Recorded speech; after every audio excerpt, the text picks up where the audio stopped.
This is the best moments of the Barbecue Central show in 10 minutes or less. Ever wish you could re-listen to your favorite interview or segment? Do you enjoy hearing older shows for the first time in years? Then the best moments of the Barbecue Central show in 10 minutes or less is just what you need. Thanks for listening and enjoy the show. Greetings and welcome to this edition of the Best Moments of the Barbecue Central show in 10 minutes or less. I'm your host, John Solberg, and this edition is being brought to you by The Butcher Shop. The Butcher Shop is home of the A9 Master Kobe briskets, where they're always hand-picked. This father and son team has operated this retail meat market in Pensacola, Florida for the past 15 years. Kevin and Jordan ship nationwide to the biggest names in barbecue. The A9 brisket won both sides of the American Royal Cook-Off. That happened in 2019. They also ship some of the finest prime, dry-aged Australian Wagyu and Japanese Wagyu steaks to people just like you and me who aspire to be the kings of their backyards. The Butcher Shop always has Berkshire, Compart Duroc, Allegiance Duroc, and Prairie Fresh all-natural pork in stock, and again, always hand-picked just for you.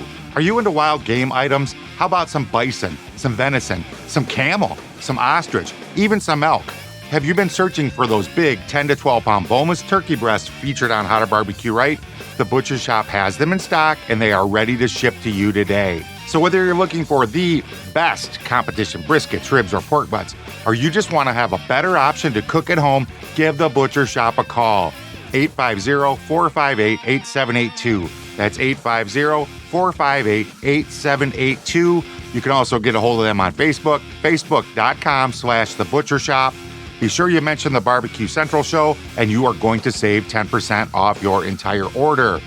And this is what's going on in today's Best Moments. We are going back to July the 2nd in 2013. Greg's going to catch up with Teddy Reeder, talk a little grilling, 4th of July action. Let's get to it. Here's Greg and Teddy Reeder from July the 2nd, 2013.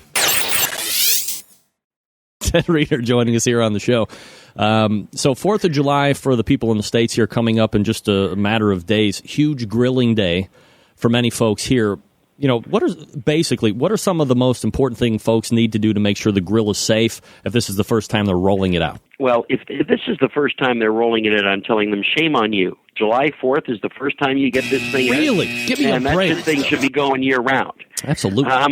But for the 4th of July, one is a clean grill is a hotter grill, and a clean grill is a healthier grill.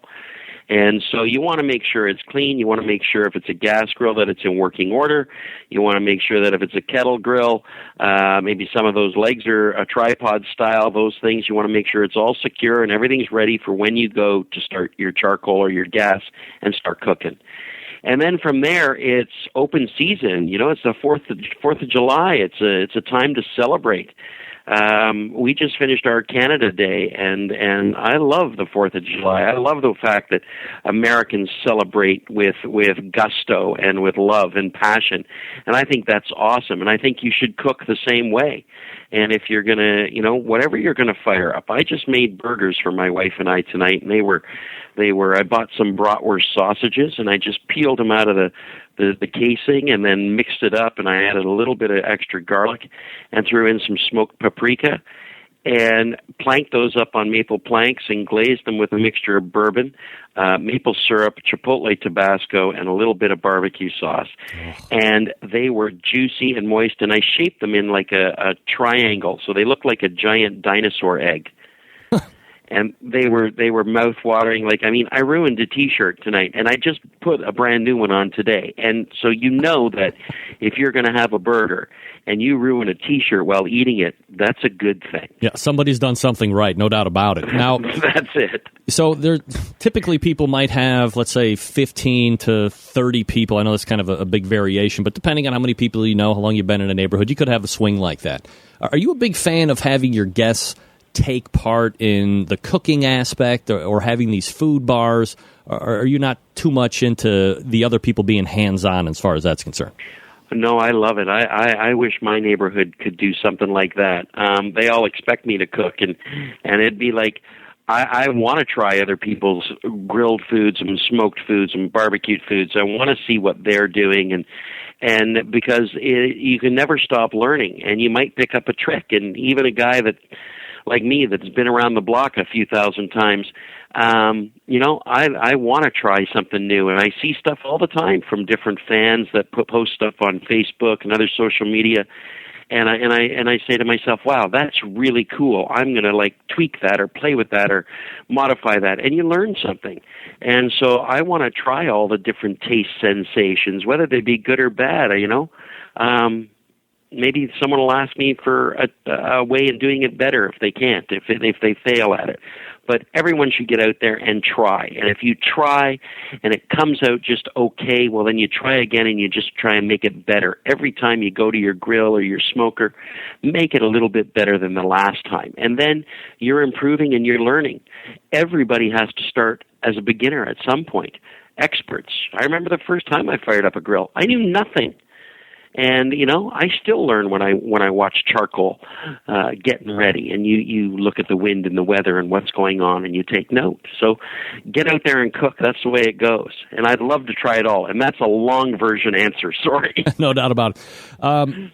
The majority of people, it's probably going to be hamburgers at some point. Some of the more intermediate to expert level backyard guys might take on the bigger cuts of barbecue meat, like the briskets, the pork butts, the ribs.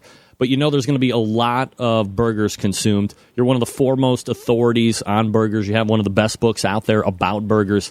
What's some of the top 2 or 3 tips to making a great burger? And we're not talking about going to the grocery store and buying the pre-made crap that's in the case. But we're talking about making your own burgers. What are the best 2 or 3 tips you can give us? Okay, number one, if you have your own meat grinder, then you can buy the cuts of meat that you want to grind and create your own and grind it yourself. I recommend grinding twice. But if you're not gonna grind it yourself, then go and find a butcher, and you can look in the meat counter and you can say to your butcher, hey, I want 3 pounds of ground beef, and I want you to give me 1 pound of chuck, 1 pound of sirloin, and 1 pound of brisket, and I want you to throw a little bit of extra fat in there and grind it up. And I want you to grind it twice. So the first thing is your burger's only going to be as good as the ingredients you buy. So get yourself a great butcher. Number 2, I don't like to season my burgers. I like them plain and simple, especially when I've gone to the trouble of getting a really great raw material. And I just put a little bit of salt and pepper, and I form them, and I don't pack them. But after I make my burger patties, they got to go back in the fridge. So tip number 2 is, after making the patties, into the refrigerator and let them get icy cold. A cold burger grills far more easily than a freshly made burger. It'll also allow the meat to rest and the proteins to bind and keep that burger patty together once it goes on the grill. And third, when it's on the grill, put some nonstick cooking spray on both sides of it, or a little spritz of some olive oil or vegetable oil. That'll help keep it from sticking to your grill. And the last is, don't push it, don't squish it, don't cut it open, let it cook. When it comes clean from the grill, it's ready to leave. If you try and lift it from the grill and it's stuck there, it's not done cooking yet. Then flip it over. But no pushing, no cutting, no stepping on it, no nothing. Let it be juicy. That's the key.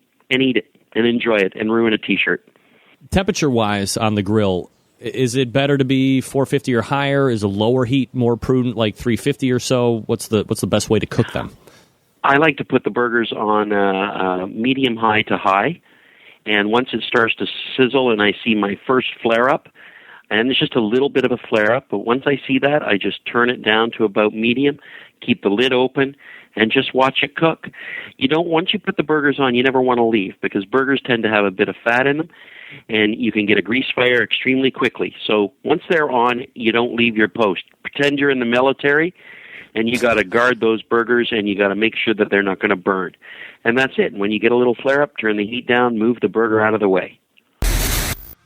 There's some of the best moments of Greg and Teddy's talk from July the 2nd, 2013. If you'd like to hear this complete episode, head over to the BBQCentralShow.com. There's a link in the show notes that's going to take you there.